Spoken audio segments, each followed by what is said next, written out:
माघ मास महात्म्य के अंतर्गत मृग श्रृंग मुनि की कथा का दूसरा भाग। वशिष्ठ जी कहते हैं, राजन, भोजपुर में उच्चथ्य नामक एक श्रेष्ठ मुनि थे।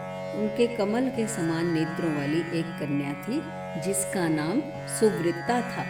वह माघ मास में प्रतिदिन सवेरे ही उठकर अपनी कुमारी सखियों के साथ कावेरी नदी के पश्चिमगामी प्रवाह में स्नान किया करती थी। स्नान के समय वह इस प्रकार प्रार्थना करती, देवी, तुम सह्य पर्वत की घाटी से निकलकर श्री रंग क्षेत्र में प्रवाहित होती हो। श्री कावेरी, तुम्हें नमस्कार है। मेरे पापों का नाश करो। मरुद वृद्धे, तुम बड़ी सौभाग्यशालिनी हो।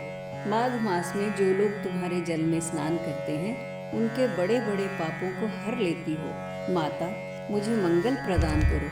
पश्चिम वाहिनी कावेरी, मुझे पति, धन, पुत्र, संपूर्ण मनोरथ और पातिव्रत्य पालन की शक्ति दो। यूं कहकर सुवृत्ता कावेरी को प्रणाम करती और जब कुछ सूर्य का उदय होने लगता उसी समय वह नित्य स्नान किया करती थी। इस प्रकार उसने 3 वर्षों तक माघ स्नान किया। उसका उत्तम चरित्र तथा गृह कार्य में चतुरता देखकर पिता का मन बड़ा प्रसन्न रहता था। वे सोचने लगे, अपनी कन्या का विवाह किससे करूं? इसी बीच कुत्स मुनि के अपने पुत्र ब्रह्मचारी वत्स का विवाह करने के लिए उच्चथ्य की सुमुखी कन्या सुवृत्ता का वरण करने का विचार किया। सुवृत्ता बड़ी सुंदरी थी। उसमें अनेक शुभ लक्षण थे। वह बाहर भीतर से शुद्ध तथा निरोग थी।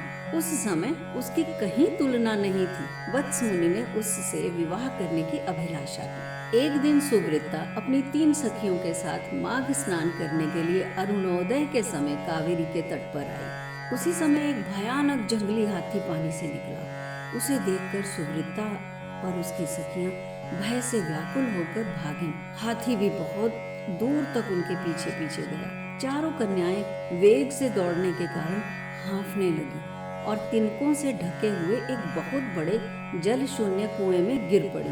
कुएं में गिरते ही उनके प्राण निकल गए। जब वे घर लौटकर नहीं आई तब माता पिता उनकी खोज करते हुए इधर उधर भटकने लगे।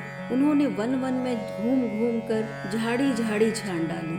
आगे जाने पर उन्हें एक गहरा कुआं दिखाई दिया जो तिनकों से ढका होने के कारण प्रायः दृष्टि में नहीं आता था। उन्होंने देखा वे कमल लोचन कन्याएं कुएं के भीतर निर्जीव होकर पड़ी हैं। उनकी माताएं कन्याओं के पास चली गईं और शोकग्रस्त हो बारंबार उन्हें छाती से लगाकर विमले, कमले, सुवृत्ते, सुरसे आदि नाम ले लेकर विलाप करने लगी। कन्याओं की माताएं जब इस प्रकार जोर जोर से क्रंदन कर रही थी उसी समय तपस्या के भंडार, कांतिमान, धीर तथा जितेंद्रिय श्रीमान मृग श्रृंग मुनि वहां आ पहुंचे।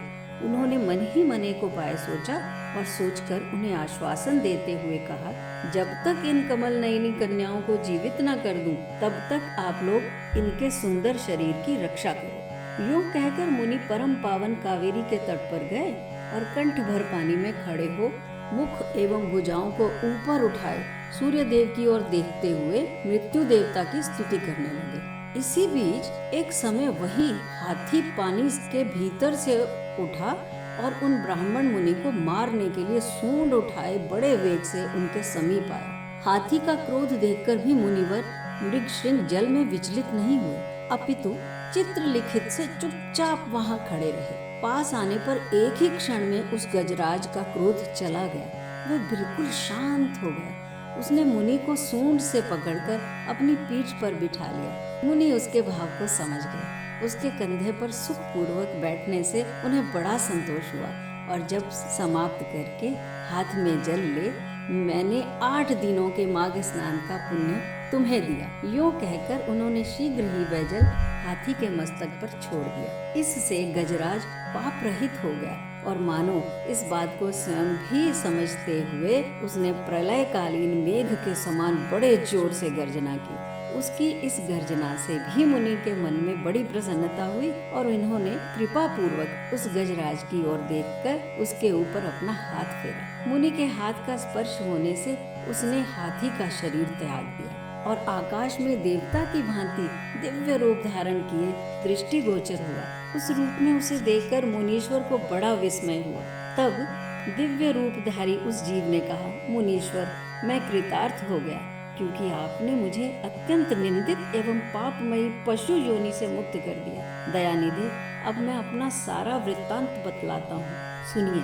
पूर्व काल की बात है। नैषध नगर में विश्वगुप्त नाम से प्रसिद्ध परम धर्मात्मा तथा स्वधर्म पालन में तत्पर एक वैश्य रहते थे। मैं उन्हीं का पुत्र था। मेरा नाम धर्मगुप्त था। स्वाध्याय, यजन, दान, सूद लेना, पशुपालन, गोरक्षा, खेती और व्यापार, यही सब मेरा काम था। द्विज श्रेष्ठ, मैं काम और दंभ से सदा दूर ही रहा। सत्य बोलता और किसी की निंदा नहीं करता था।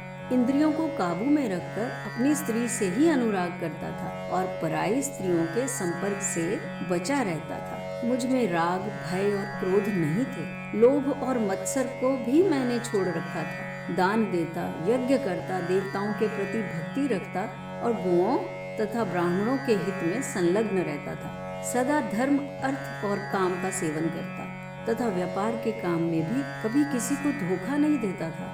ब्राह्मण लोग जब यज्ञ करते उस समय उन्हें बिना मांगे ही धन देता था। समय पर श्राद्ध तथा संपूर्ण देवताओं का पूजन करता था। अनेक प्रकार के सुगंधित द्रव्य, बहुत से पशु, दूध, दही, मट्ठा, गोबर, घास, लकड़ी, फल, मूल, नमक, जायफल, पीपल, अन्न, साग के बीज, नाना प्रकार के वस्त्र, धातु, ईख के रस से तैयार होने वाली वस्तुएं और अनेक प्रकार के रस बेचा करता था। जो दूसरों को देता था वह तौल में कम नहीं रहता था और जो औरों से लेता वह अधिक नहीं होता था। जिन रसों के बेचने से पाप होता है उनको छोड़कर अन्य रसों को बेचा करता था। बेचने में छल कपट से काम नहीं लेता था। जो मनुष्य साधु पुरुषों को व्यापार में ठगता है वह घोर नरक में पड़ता है तथा उसका धन भी नष्ट हो जाता है। मैं सब देवताओं, ब्राह्मणों और गौओं की प्रतिदिन सेवा करता और पाखंडी लोगों से दूर रहता था। ब्राह्मण किसी भी प्राणी से मन, वाणी और क्रिया द्वारा ईर्ष्या किए बिना ही जो जीविका चलाई जाती है वही परम धर्म है। मैं ऐसी ही जीविका से जीवन निर्वाह करता था। इस प्रकार धर्म के मार्ग से चलकर मैंने 1 करोड़ स्वर्ण मुद्राओं का उपार्जन किया। मेरे एक ही पुत्र था जो संपूर्ण गुणों में श्रेष्ठ था। मैंने अपने सारे धन को 2 भागों में बांटकर आधा तो पुत्र को दे दिया और आधा अपने लिए रखा। अपने हिस्से का धन लेकर पोखरा खुदवाया, नाना प्रकार के वृक्षों से युक्त बगीचा लगवाया, अनेक मंडपों से सुशोभित देव मंदिर बनवाया, मरुभूमि के मार्गों में पोंसले और कुएं बनवाए तथा ठहरने के लिए धर्मशालाएं तैयार कराई। कन्यादान, गोदान और भूमि दान किए। तिल, चावल, गेहूं और मूंग आदि का भी दान किया। उड़द, धान, तिल और घी आदि का दान तो मैंने बहुत बार किया। तदनंतर रस के चमत्कारों का वर्णन करने वाला कोई कापालिक मेरे पास आया और कौतूहल पैदा करने के लिए कुछ करामात दिखाकर उसने मुझे अपने माया जाल में फंसाकर ठग लिया। उसके कारनामे देखकर उसके प्रति मेरा विश्वास बढ़ गया और रसवाद, चांदी, सोना आदि बनाने के नाम पर मेरा सारा धन बर्बाद हो गया। उस कापालिक ने मुझे भ्रम में डालकर बहुत दिनों तक भटकाया। उसके लिए धन दे देकर मैं दरिद्र हो गया।